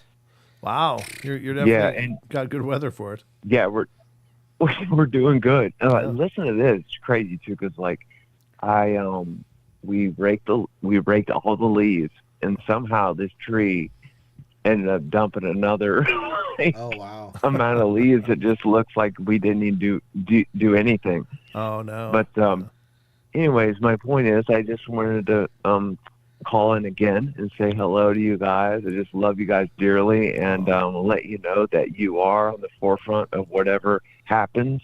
I do have a little bit of technology. I wanted to let you in on that. Sure. I do have some of the FLIR stuff going on, and I do have the GoPros, but at the end of the day, I don't even want to like release that to the public because like I don't want to hurt these creatures. You know what I mean? Right. Oh, sure. But you know, so like whatever happens. But I'm going to be in contact with you guys quite often because I don't have a lot of friends, Okay. and it's not even about the Bigfoot thing or the cryptid thing, but it's just I would like to report to people just to consider you guys my friends or report to you guys on whatever yeah. happens on my trip. For sure, man. Call in and let us know how it's going. I'd be interested to hear. Just, Right on. even the fact that you're just doing it to me is huge. Yeah. You know, this is not a small thing. And you're going out there and you're going to be kayaking the rivers all the way down from Illinois to the Gulf. Is that right? Did we lose him? Oh, he's gone. I don't know what happened. He's gone. Audio, what happened? Or are we gone? What the hell happened? No, Maybe he went to take Audio. a nap. Oh, there he is. Audio accidentally, his cheek hit the mute button. Okay, there you are. So I forgot what I was saying. You're taking it all the way down to the Gulf, is that right? All the way to the Gulf. Right. Wow. And ladies and gentlemen, he's going to be looking for like Bigfoot, Dogman stuff all the way down. He's on a mission. So yeah, I mean we'd be honored if you'd call in and let us know how it's going, man. Oh no, you guys are going to be the forefront of it. Because it's like I said, I'm not going down there to be like a Steve Coles and like try to like find who's hoaxing and who's the real deal. I'm not doing that. I'm doing that to go down there and just be a man going down in his kayak and just experience the world. And I think it'd be neat to all of a sudden, if we do find some things that might be, you know what I mean? Oh, for sure. And that's it. Yeah. That's it. I think We're it's just gonna- I think it's incredibly brave, to be honest. And I think that it's going to be a story that you'll be able to tell your grandkids someday. I mean, this is the kind of Exactly. epic journey that most people talk about, but very few actually do. So I think it's a huge thing, and my hat's off to you. Thank you, brother. Yeah. Well, I just wanted to thank you for taking my call and always being so gracious to me. Oh, for And sure. and also I want to mention to the chat, all these people are just wonderful people. And so when I'm downriver and I shoot out I'll be waiting for your lives and everything. Uh-huh. Y'all will hear from me. Oh, And very cool. I'm leaving soon. So There you go. All right, brother. Excellent. Well, Thank you. Be very careful, though, please. I mean, don't take any undue risks. Just take your time and be safe, okay? I shall. Thank you so much for your time, and I love you guys dearly. Longbeard, Brent, and Mr. Sheldon the Jeldon, Yeah. and the chat. Love you guys. Take care. All right, take care, man. Thanks All again. right, cool. Bye. That's going to be exciting. That's a hell of a journey, man. Yes, Oof. it is. I mean, I really applaud that because it's one thing a lot of people talk about doing a trip like that. Right. And it may be not that exact trip, but just some quest, some Yeah. major outing just to conquer it, and he's going to do it. So, I think that's incredibly brave, and it's really, almost like a coming of age story. It's like, you're just rooting for him. Oh, So Wonder Woman. what? Says, watch out for kids playing the banjos. Oh, By that's the right. mouth. Yep. Watch. Especially BEKs with banjos. Chucky, Yeah. why do you have to add to my nightmare? God. Every time I hear, I'm like, Chucky said. God dang it. Chucky. Say, who's Penny Shepherd? Who's Penny Shepherd? Penny's a wonderful person. She's a new friend of mine. Oh. I've been going on their show in I just did it this morning, as a matter of fact. Yeah, what is the show? The show is called, let me get it right because I'm terrible with names, as you know. We know. It's The Awake Nation TV. The Awake Nation TV. Yeah, and I've been going on their show and on Wednesday morning, and I got a half-hour segment where I talk to her and the host, and we have a great time. Yeah, What was it again? The Awake Nation. The Awake. Yeah, I think it's the website is. Let me get this because I got it from her. AwakeNationTV.com or AwakeNation.tv. Sorry, is the site. Well, how do you? Is Penny in here? No, I just because I've seen you post a couple times. Yeah. And then I see your post-it note there, and you've not mentioned anything. Well, So- it's something I just started doing. They were looking for somebody paranormal to come on their show for segments, and this was just basically a tryout, basically. So, so I went on their show and just and I love talking and meeting new people all the time. As far as it comes. For some reason, I can't get that into my head. What is it called? AwakeNation.tv. Oh, Awake Nation. .tv. Yeah. So that's segments that I've done 2 of them now, and it seems to be going real well. I mean, they're wonderful people. I have a good time talking with them and stuff, and telling them stories and so on. But yeah, A Truth with a Shot of Espresso. yeah, there it is. Okay, that's the one. Okay. I guess that's. I mean, yeah, Yeah. yeah, there that's it. that's Yep. Yep. So is my face on that? Not on that one. Yeah, probably the one before that. Whatever. Yeah. Yeah. So anyway, it was a good time. I've been enjoying doing that, but. Cool. It's just been kind of a side thing, a side project, and hopefully we'll introduce more people to the portal and show them what we're doing here. There you go. So anyway, we're gonna get to the cryptid corner now, ladies and gentlemen, because that's how we roll. And it's 8:11. That's a good time. We're gonna go to the Sasquatch Chronicles blog. We got a couple over here that Wes posted from his listener emails, and so we're gonna get into that now. Are you ready, Don? Let's do it. Special thanks again to Mr. Wes Germer. Appreciate it. That's going to be a grand story. Boy, I don't want to go on that show. No? No, because I will run my mouth. Oh my goodness. That's kind of what they want, actually. I mean, see, but you don't want to sit there silently when you're on a show. You know, when I was doing the show with Lucky, what was that show? It was, we did open mic a couple times, and then Paisley and I were on with Lucky on open mic on TFR, and then we did a couple other shows with her, but it's like, oh my God, I just start running my mouth. Oh my gosh. Well, there you go. Don't get me on shows like that. Yeah, there you go. Oh gosh. All right, so we're going to be doing the Sasquatch Chronicles blog, and this is Sasquatch Chronicles blog, November 6th. Strange sounds from Mount Rainier National Park. Mount Rainier. Yep. Oh, you mean like where, they did not find dead bodies of Sasquatches in like May of 1981, right? Oh no, that was St. Helens, but my apologies. Yeah, that either. Yeah, well, they didn't find them there either. Well, So yeah. a listener writes, my husband and I are on a holiday in the U.S. from Australia. Oh, And we've been mostly visiting small towns and trying to experience the nature here. okay. We spent 3 nights in Ashford in an Airbnb as base to visit Mount Rainier National Park. Mm-hmm. The cabin has a hot tub outside under a shelter, but it's not enclosed. And after a long day of traveling, we wanted to relax in the tub, and it was about 7:30 p.m., and I was at one end of the tub, and he was at the other facing me. And we'd been in the tub for about 5 minutes chatting when we both went silent because we heard a roar/scream sound coming from the distance to my right, his left. The sound was incredibly loud, and it was a low guttural roar mixed with a scream. I used to be in a heavy metal band, and this sound was like something from a death metal singer, but louder, deeper, and longer than I think any person could make. Wow. The sound continued over and over again with a gap of a few seconds each time. We estimate each roar was about 8 to 10 seconds long. We both froze and were wondering what it was.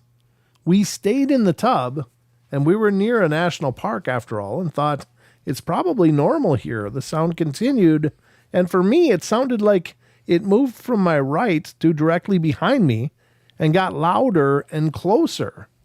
It moved faster than I expected. Something could move in a thick forest, continuing the roars as it moved. For my husband, who was facing the direction of the sound, he said it was coming from more behind my right shoulder and moved closer at a diagonal. As the sound got much louder, when it reached the point of being behind me, I heard a second voice make a grunting noise, and then the same roar/scream. My husband also heard the second one. Excuse me. At this point, my hackles were up. Hearing the second voice and hearing them move closer, I said, I'm going inside. Let's get back in the house. I don't want to know what's making that noise. Let's go.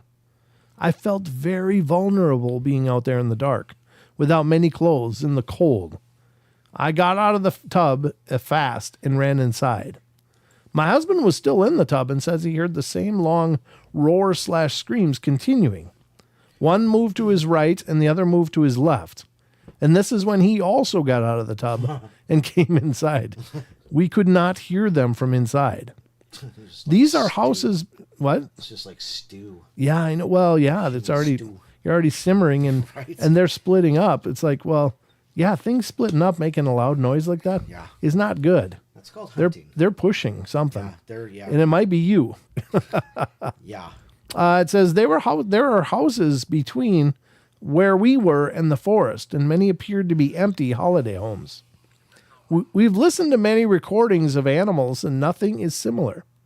My husband is a fanatical fisherman and did a year of research about wildlife for safety purposes before we came to the U.S. We spoke to the people at the North American Bigfoot Center in Boring, Cliff. Cliff, yeah. Yep, as we were passing through, and they played us some sounds of animals, but nothing was like it. Do you have any suggestions for other recordings that might be similar? Have you heard any similar accounts in that area? It is really bothering us. Wow. Somebody said, welcome to the Pacific Northwest, huh? Yeah. no Hope doubt. y'all enjoyed your trip beside being scared that way. Thanks for sharing. Yeah, that's pretty profound. And, I don't know that many people would probably know what to do with that sound, So the fact that whether you're from Australia or from the moon, Right. I mean, that sound is just intimidating. It's it's just chilling, I would imagine. Yeah. You know, just listening. The Sierra sounds aren't intimidating or scary, anything like that. They're just really intense. Yeah. You know, and Yep. they're very, very interesting. You know, and I'm sure Cliff played that for them when Right. they stopped by. So obviously that wasn't it. But you know, honestly, Rainier and Mount St. Helens and all of them, they're just connected. They're only a couple hundred miles away from each other. Sure. So it really would not be surprising. And yes, Maggie, I did actually was referring to Mount St. Helens, but Mount Rainier is close enough for me. But Mount Adams also is in that same area, basic area as well. So, you know, you've got those three mountains in that range, and Sure. it just gets kooky. It does get kooky. Yep. Yep. I Well- thought RJ said something about calling in. Oh, nobody's calling in. Not so- yet. Nope. Let's get to the next one. Oh, from... there's Mercedes. Hi, Mercedes. Oh, hi, Mercedes. I was just talking about Yeah, you. we manifest her. That's what we do here. I was We just manifest talking about things. you, Miss Mercedes. I am sharing. Oh, thank you. Appreciate it. Don was asking if I had any more narration things. And I had mentioned that there's a project you're working on that I'm going to be involved with. But yeah, so very cool. All right. Let's see, from November 6th. We heard someone doing bad impressions of different bird calls. Thank you. Was it you? Well, yeah, I do bad impressions. Oh, there's that phone call. Oh, there is a phone There it call. Well, is. let me grab the phone now, and we'll get back to the story. Shh, be quiet over there. All right, here we go. This is the phone call from area code 432. You're on the air. Hey guys. Hey. It's RJ Windwalker. Hey, RJ. How you doing, brother? Thanks for calling in. What's going on tonight? Not much, man. Just still over here in New Mexico, about to head back to Texas here in Nice. several hours. Oh, okay. What you been doing over there? Tired, Oh, he's doing that. He's doing that. researching skinnies. Oh, yeah, that's right. Oh yeah. How's that been going? We found some. Well, one thing we found something very disturbing that I kind of posted a little bit on Discord, but Okay. we were out there and we crawled into a small cave, and towards there in the back, Uh-huh. behind some rocks, we found a bag, and inside we found some animal bones, and we actually found what looked like human remains of a young person. Oh, my. Oh, that's interesting, of course, because Yeah. skinwalkers are supposed to be, well, they're allegedly they like to raid grave sites and take bones. Oh yeah, the guys I work with deal with them a lot, to where when we went out there armed. Yeah. So Good for yeah, you. but Wow. we did a ceremony and stuff like that, freeing the spirit that was there, and then we gave the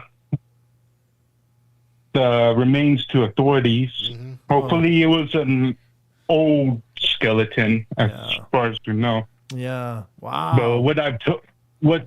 what they told me is that some of these walkers, they use like caverns and stuff like that. Well, they'll kidnap orphans or whatever and take them there and try to do initiation rites. Ooh. Jeez. So yeah, it's really scary, and yeah, we found a bunch of stuff, from knives and darts carved from bone and all kinds of other things, Wow. dude. So it Wow. was pretty messed up. It was really hard whenever I found that, Yeah. No because kidding. it was me and three others. We went down there while some other guys stayed back, and somebody told me to look in this one area, and I went and looked, and yeah, I found what I found. Oh man. Crazy. When you get that all wrapped up, you can get a hold of me if you'd like to be a guest on the podcast to discuss it. I'd be honored, but no pressure. I mean, I'm just throwing it out there, brother. But it's fascinating. Yeah. terrifying a little bit too. I'm gonna try. I'll try and dig through all my memories of past events that I've been through and stuff like that. But what the family will allow me to put out there. Sure. 'Cause, Right. Yeah, I don't. I've got some stories, man. Even to a story of well, Don, you like Rose Red, right? Yeah, it was interesting. Well, we, the family, I'm not going to say where, but we actually own a house that is just as bad as that place. That we Wow. only go Ooh, twice a year just to clean up. wow. Just for like spiritual cleanup, Yeah. or like like to kick out the trash pandas. Spiritual cleanup, right? Sort of, kind of. Yeah. Like whatever's in the house, Right. no matter who we bring in, from priests to shamans to everybody, we can't get the thing out. Oh wow. And that thing is, that place, whatever is inside the house, the house itself is basically a prison Right. for it. Oh wow. Wow. Okay. Well, then you maybe. Yeah, don't. so, and we've got the house under tight security. There's like 4 people watching over the place. Wow.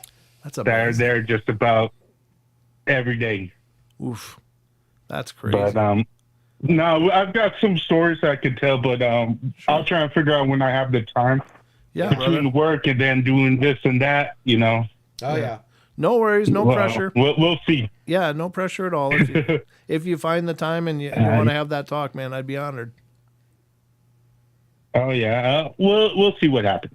All right. Sounds perfect. But Well, yeah, I'm glad just you want to did give this. everybody 411. Yeah. Make sure where your kids are. Yeah. You know, God, yeah. especially if you live around the area where these people are sighted. Oof. Yeah. That's so terrifying. Wow. Well, thanks for doing it, man. Yeah, And be careful, okay? All right, and you guys be safe. All right, All man. right, man. Take care. Thanks All right, for the bye. call. Thanks, buddy. See you now. Wow. All right. That's so creepy. Yes, Wow. it is. Eesh. How can people do that? Well, God, the minute you understand it is when that's when it's scary. Yeah, exactly. I don't know, and I don't want to know how they get to that point. It's just, ugh, it's so foreign to me. It's so disgusting. Wow. Thank God, I guess. Yeah. Well, but it is tragic. I'm so sorry to hear that sometimes children are preyed on in that way. Right. That's just terrifying. Yeah, and so as for that house, wow.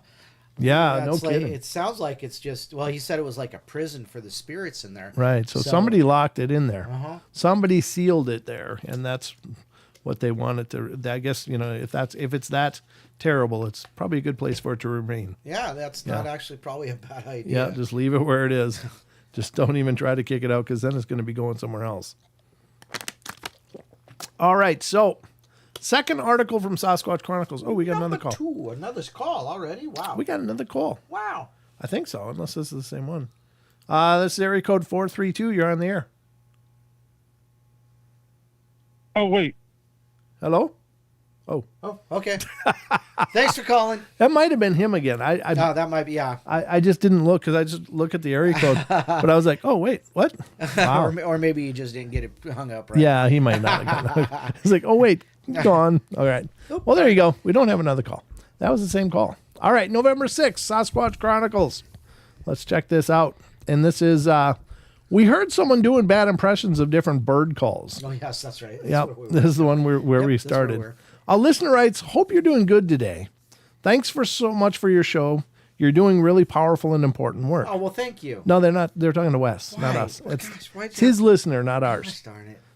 Ours love our show, and that's good. I'm emailing to ask you if you know of any recordings of Sasquatch imitating bird sounds. Reason being, last night my girlfriend and I were out camping in some state forestry in Putnam County, New York, about an hour north of New York City, and we had a very freaky experience that spooked us so bad we actually bailed and got a hotel room. Wow. Long story short, we heard what sounded like a person cycling through a series of bad impressions of different bird calls on the bluff about 50 yards away. That's very commonly, especially owl calls. They say that when Sasquatch imitates an owl, I'm sorry, it sounds like a 300-pound owl. Like, oh, oh. I'm sorry, who? Yeah, exactly. Yeah, very good, very good. But it says, long story short, we heard what sounded like a person cycling through a series of bad impressions of different bird calls on a bluff about 50 yards away. It freaked both of us out really bad, and we were trying to decide what to do, but eventually it subsided, and we decided to stay. No sooner had we decided to stay than something started walking straight towards the campsite on 2 legs about 15 yards away. That's Balance. Balance, it says. Balance. Okay. Balance. Yeah, it was balancing on 2 legs. The ghost box cued in for balance, it said. That scared the daylights out of us, and that's when we decided to bail. There's more details, of course, and I'd be happy to chat with you if you'd like. But for now, I'm just trying to find a recording to see if there's anything that matches what we heard, and I'm not having much luck. Do you know of anything? And I don't either. I don't know if Wes did or not, but I know that there's reports, all kinds of reports of people hearing these bad impressions of calls that have been attributed to Sasquatch. People assume that it's Sasquatch trying to imitate the natural birds. And Robin says they do chickadees too. I've heard bad bird calls from Bigfoot. Somebody else said something about, where'd it go? Woodpeckers. Woodpeckers. Yep, woodpeckers. No, not that one. Oh gosh! Please don't do that again. Oh my goodness. So yeah. Well, there you have it, though. But yeah. Yeah. I don't know, but it's strange. They seem to. Well, I think the one of the First Nations names for them is the Great Ventriloquists. Like Right. they will imitate a lot of different sounds. Could you imagine if they did a kookaburra? Oh God, if they That'd could be pull off a kookaburra, scary. but it'd be like a 600-pound Yeah, kookaburra. 600-pound kookaburra. Mary Mayer, Those king things- of the bush is he. Yeah, the kookaburras are the coolest sounding bird Oh ever. my gosh! They are just insane. The sounds that they make, it's just amazing. All right. Anyway, I'm having a moment here. Oh boy! I go better. I hope so. All right, we're going to get to an article here I wanted to go through. There's a few of them, but I wanted to make sure that I got... Rachel goes, Sasquatch. Woo, me, Ricola. From Phantoms and Monsters, we're going to make a transition over there now. What? And I wanted to read this one because I saw Lon post this, and I'm like, oh my God, maybe there's somebody that has had a vampire encounter. Again, I'm fascinated by these because they don't come up much. They're very extraordinarily rare, but some people report seeing actual vampires, like these supernatural creatures.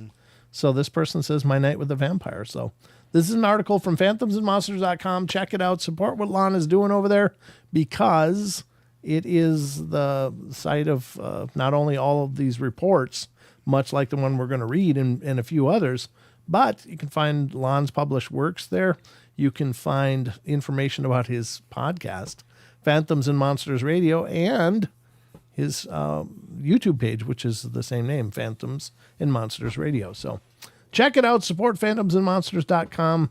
Visit it often. Often. I should actually comb through here and see if Lon's got more vampire stories because that's fascinating. Yeah, sure. Yeah. I should look through that. But here we go. See what this says. A young woman living in Idaho. What? Living in Idaho, Don. Oh boy. Believes that she had an encounter with a real vampire. She claims to have written author Anne Rice about her incident, possibly the same vampire that Rice wrote about. Wait, was Anne Rice supposed to be legit? What? No. What is she talking about then? I have no clue. Well, it could be just somebody that's a little far into the fiction. Yeah. But if there's some, allegedly any validity of Anne Rice's stories, I'd never heard that before. The following account was forwarded to me. I'll admit I wrote to Anne Rice about my account of the encounter with a vampire. I find it interesting that she first wrote Interview with the Vampire in 1973 and the book was published in 1976. I didn't read the book until 1980. And upon reading the book, I felt she may have met the same person that I met in 1973. I've never received a reply from her. I do realize that she probably gets thousands of emails per month on her website. I wrote to her in 2001. I've told my story several times to different people and always get the same response, one of disbelief. Although my mother and sister sometimes still tease me, asking, "Do you remember when you dated that vampire?" I'm now 51 years old. 34 years ago, I was 17, and that summer, I was working for the U.S. Forest Service as an intern through a government program called the Neighborhood Youth Corps. And we planted trees, dug up potential fire breaks lines in the forest of northern Idaho. A fire and fighting crew came into town midsummer, since it was particularly dry summer, and was on standby just in case they were needed. Among that crew was the most beautiful young man I've ever seen. He had long blonde hair and perfectly symmetrical features. He reminded me of a more refined version of Robert Plant of Led Zeppelin. He was tall and handsome and everything I ever thought I would give up my purity to. I spent a lot of time just looking at him. Well, he apparently noticed and began talking to me when the crew came into town from their forest stations. He asked me out, and I was ecstatic. We met for dinner several times, and always late. After 10 p.m., he never ate, urging me to order whatever I would like and to have, and he'd have a glass of wine. I never knew how old he was, but the drinking age in Idaho at the time was 19. He also had a European accent of some sort. He said he was from Germany. And we would part at the restaurant. He never made any attempt to kiss me, which I thought was very strange since every other guy I dated prior was always all over me. One night I suggested we meet at a place very near to my apartment as I planned to ask him back to my house afterward for whatever. You got it. I wanted him. Fast forward to my apartment. After opening a bottle of wine and chatting, he said he wanted to take me into his confidence because he really liked me. He continued to say that he doesn't usually tell anyone the truth about him because it scares people. Okay, I felt the first flash of fear. All right, and he says he then went on to tell me he was from Germany and was over 400 years old. Oh, gosh. That he was a vampire, and I didn't know what to say, so I asked, "What do you mean, a vampire?" He said he was from an aristocratic family and was chosen and attacked by a vampire in his family's estate. He was made a vampire by his attacker. Obviously. By what he had become, he was left with these other by what he had become, he was left with these other vampires and traveled all over the world. He came to hate him so much that he branched out on his own in France after many years. I asked him if he drank blood and killed people, and he paused and said that, yes, sometimes he chose to take a human life. Okay, at this point, my fear was turning into terror. Yeah, mine would be too. He was either a psychopath with a really interesting story. Which is scary enough. Yeah, or he was the real thing, and I was about to die either way. Yep. I told him he was scaring me. He said he thought he probably would, and that was not his intention. It was hard for him to make friends when he felt he could trust someone. He would tell them the truth about himself since his lifestyle was not ordinary and needed the acceptance of what friends he had to maintain a friendship with them. He also told me that he knew I was expecting to have sex with him and that he would agree to that, but that sex was really no longer pleasurable to him, although he knew it was pleasurable to normals. By this time, I was really freaking out, and I said, "I think you should leave." I remember he looked really sad, and he said, of course, he would leave, but he wanted me to think about being friends with him. And I said, "I don't think so. You need to leave." He got up slowly and picked up his jacket and reached inside his jacket pocket for a pen and paper. I was really shaking by this time and thought his every move was a ploy to his move to kill me. But he wrote his phone number at the camp on a piece of paper and said, "If you change your mind, call me." And then he left. When he walked out of the door, I was trembling so badly, I could barely dial the phone. I called my mom to come get me and to take me home that night. I told her I just ended a date with a really creepy, scary guy. I paced the floor until she got there, listening for any sounds that might indicate that he was breaking into my apartment. I told my parents, and they said that I did the right thing by calling them. My dad said it's time for you to move out of that apartment, and I did. I never called the guy, and I never saw him again. His name was Manfred Kirschner. I have never forgotten him. Although he was a psycho until... I thought he was a psycho until I read Interview by Anne Rice, and I've wondered for 28 years now if he is who Rice called Lestat. Believe me or not, there you have it. That's strange. What's your take, Don? Was it a vampire or was it just somebody a little loopy? Well, there's no proof to that. No. He provided no proof. He told a good story. My belief, psycho. Yeah, Psycho. I mean, it certainly could have been. He was nuts. Certainly could have been. I mean, there's been... Drank your blood. I will drink your blood. That's okay. Blah, blah. What do you want to eat? I don't say blah, I've blah, already blah. chosen my menu. Turns out I'm on a diet. I don't know. Yeah, that's creepy. What if, though? Then you get to the what if part, Don. What if? I just had some really stupid thoughts. Oh, yeah, of course you did. You said about Yeah. Okay. Before we go into the gutter, what do you think? What if it was real? I don't know. Wow. Thanks, Eddie. Woo, Eddie. Anyone who's experienced with paranormal or maybe demonic electromagnetic technology, a friend is being attacked at home from neighbor's property by LED lights that turn into large heads, spewing particles, making her nauseated. Honestly, LED light is so bad for you. Really? It just really is. Yeah, it creates blue light. It really messes with the rods and cones in your eyes. It's really bad for you. But we can't get away from it anymore. So it's one of those things that we just have to accept now. So, yeah, interesting. Yeah, But I don't know anything about that to help, Eddie, but thanks for the donation. I really appreciate that. That's too bad. I'm sorry to hear your friends going through that. I hope they do find the help they need.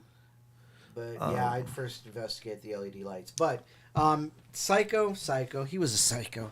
Okay. I don't know what else to say about that particular. Now, granted, I think in a case like this, certainly I like to entertain the idea because, again, having talked to a witness that had some amazingly horrifying stories, just encounters, never an attack, but just the fact that they were toying with him.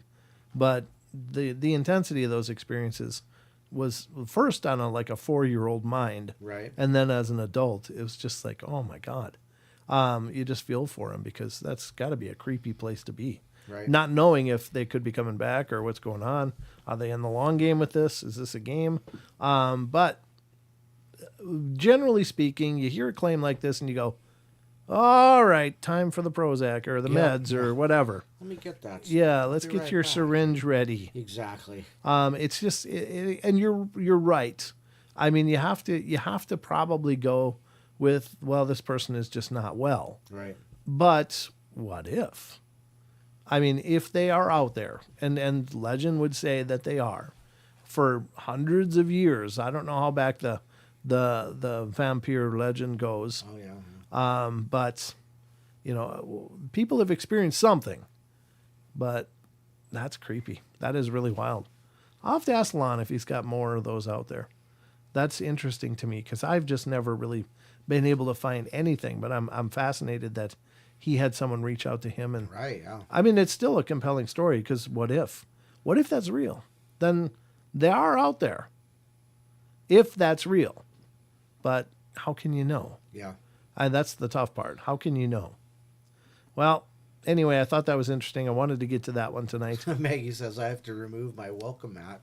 Yeah. What was that movie? I watched. Actually, Oh boy. I watched Renfield. Okay. That's the Nicolas Cage new one. I haven't seen it. But Yeah, it's really not incredible. It's not much. It's But there's a Nicolas part Cage. on there where the familiar was trying to get away from him, and he moved out to his own apartment and was enjoying life. And then he came home one day, opened his door, and there's the vampire Renfield in his house. He's like, "What?" Then he looks down at his welcome mat. He's like, "Gah!" Oh, yeah, no doubt. Yeah. So it's like a blanket. Come on in. Right.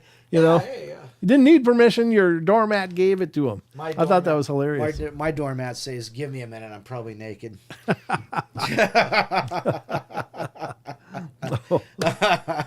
Please wait while I chamber. Right? Yeah. Clunk. Yeah. Got a little bit of salt, garlic, and silver just in case. Be back on marinading. I don't know. Well, here's a Glimmerman report. Oh, Glimmerman, of course, is like the Predator thing. right. Where people are seeing these predator-looking humanoids in the woods, and there's a lot of these reports out there. Again, is it a cloaked something that we know about, or is this a whole different animal entirely? You be the judge. I don't know, but it's curious. So this is coming from phantomsandmonsters.com. Glimmerman encountered in the Adirondack Mountains backyard. Remember when I couldn't say Adirondack? Yeah, I was about to mention that. Yeah. It's very nice. Nice. I know you learned me. You learned. He can learn. Yeah, I can be learnt. An Adirondack Mountains resident describes their encounter with a Glimmerman while sitting in the backyard and watching their kids in the pool. Oh, that's disturbing. Oh, yeah. The witness is shocked by the sighting. Yeah, I would be too. Jethro Tull. I wanted to share my account regarding a predator-like being. It was sometime around 2006 or 2007. And my kids and my friends are having a campfire in the yard, right outside our home.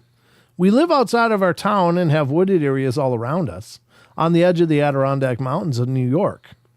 Off the deck of the house was a fire ring with a small above-the-ground pool next to that, and our property is lined with white pine trees, which are quite big and very branchy. The woods behind the pool go back quite a ways, and the pine trees are continuous to the woods. All right, scroll down. I just had brought out marshmallows for the fire and sat in a chair with my back to the side of the property with the trees leading to the woods. On my right, it was light out, and sat there listening to the chatter of the kids while gazing into the woods, just trying to relax. There was no wind or breeze, and it was very quiet night. I noticed a movement in the trees to my right. Up in the branches that were just behind the pool, I stared at the area because I saw something move, but nothing was there.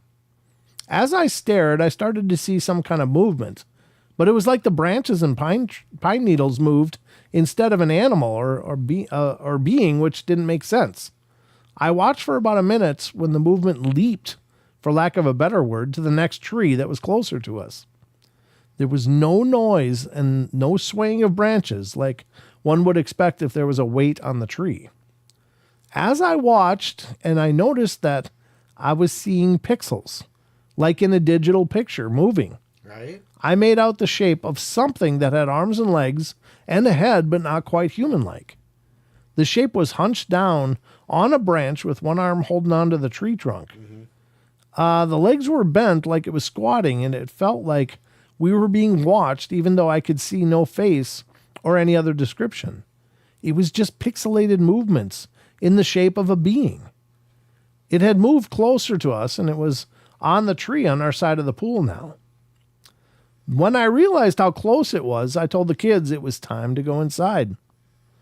And where am I? Where I lost my spot. The legs bent. It was time. It was where the hell? Oh, time to go inside. They fussed a bit, but I insisted that they go inside. Right then, my son saw me looking up the trees and asked what I was looking at. And of course, told him it was nothing.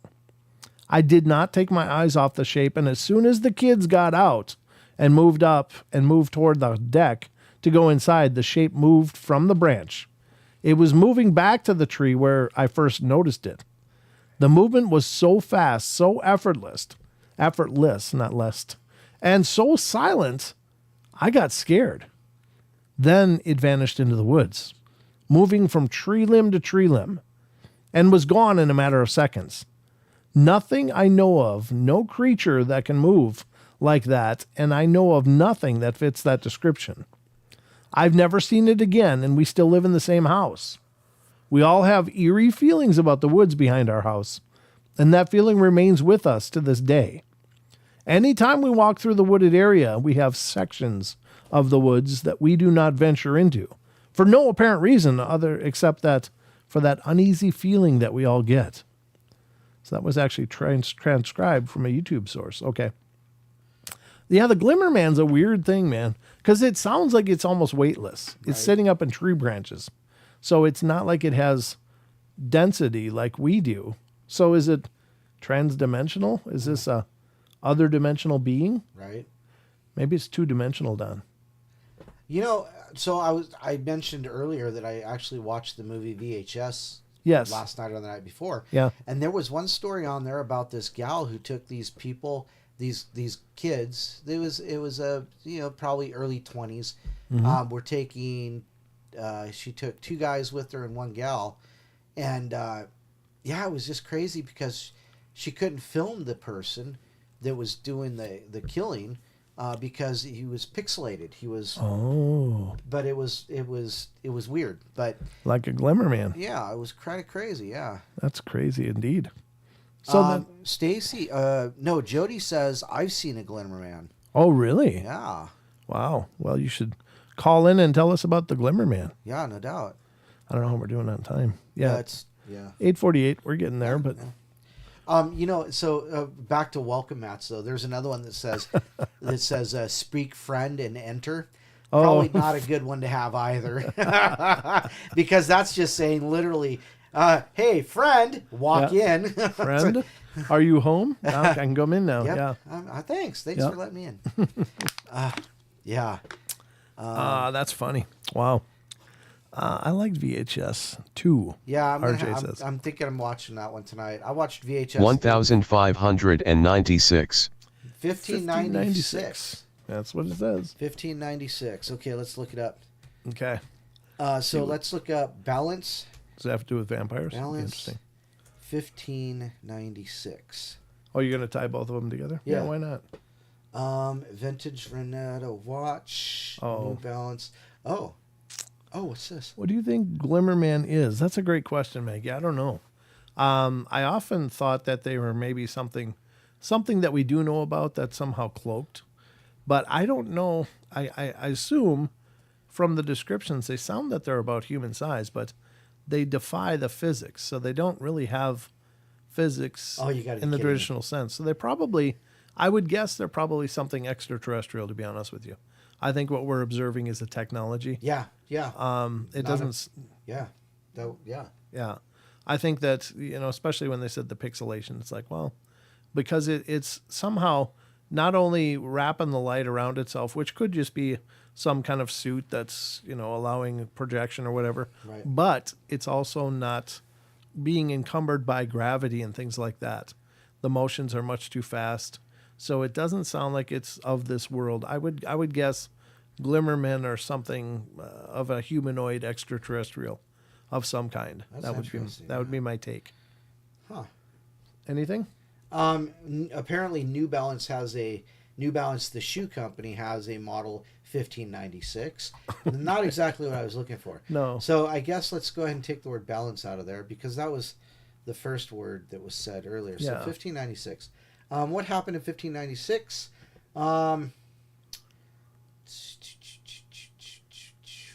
Let's check here, because it says something it's talking about France. France? France. The French? France.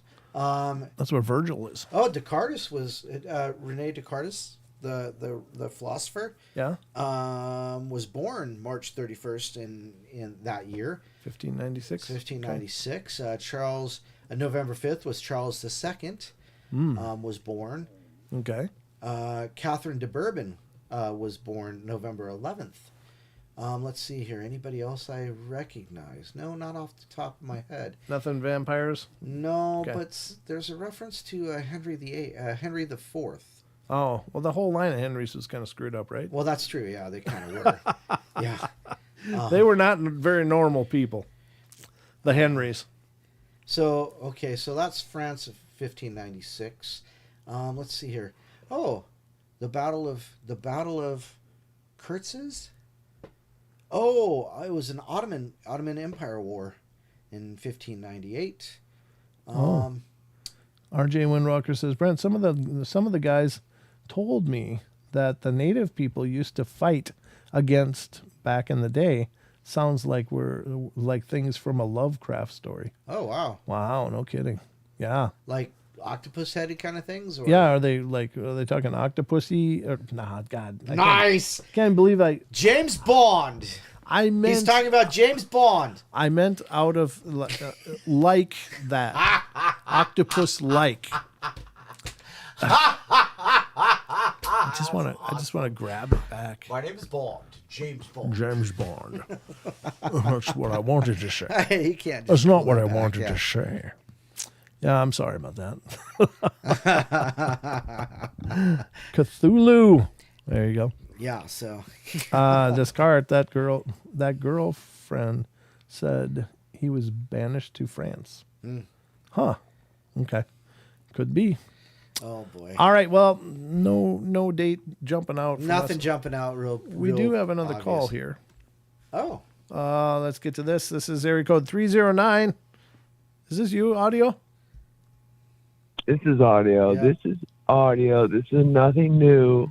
Nothing new here. I just wanted to. I was going to be going to sleep, and then I'm just sitting here watching the stream. Is there a certain number I can contact, maybe text you guys when I'm on the river, that I could just maybe instantly send information to? Just if you have Facebook, you can use Messenger. That'll get right to me. I don't do Facebook. I don't do Facebook. Do you have are you on the Discord? Yes, Discord. You can message me directly on Discord. Just right click my name wherever I've left a message and message me, and it'll get right to me. Okay, I'm sorry for taking. No. I'm sorry for calling like that. My bad. No problem at all, brother. Good to hear from you. Get some sleep, though, man. You got a big day tomorrow. Yep. I am. Take care, you guys. I love you guys. Bye. All right, see you, bro. So Henry the Fourth ended his reign in 1596. That was It was raining. reign. Sorry, Henry. Sorry, it's that low hanging fruit. Oh, jeez. You gotta hit the low hanging fruit. You know what I'm saying there, huh? Oh, You betcha. Rachel says the first flushable toilet was invented in 1596. Was that by Mr. Crapper by any chance? Talk to a woman from Sweden about that. What? Oh, I meant this. Oh, Mr. gotcha. Crapper. Yeah, sorry. Hit the wrong button. Brent. Okay, yeah. Well, there you go. I don't know. That vamp guy Kirshner. That vamp guy Kirshner. Wonder Woman saying. Does that tie in with something else you said, Wonder Woman? Sorry. About a toilet. How about toilet paper, Rachel?